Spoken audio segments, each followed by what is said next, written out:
Hey guys, welcome back to the channel. In today's video, I'll be showing you how to delete your GrabFood account. So let's dive in.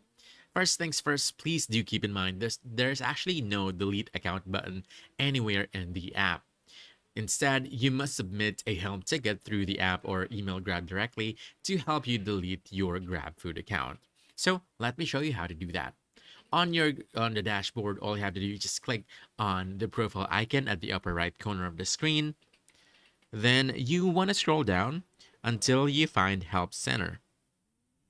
Click on this, and then from here, you want to choose Chat to get help. Then you want to choose Other Topics. Then you want to choose Account and Security.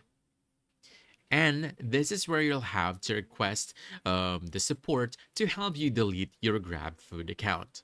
That's it.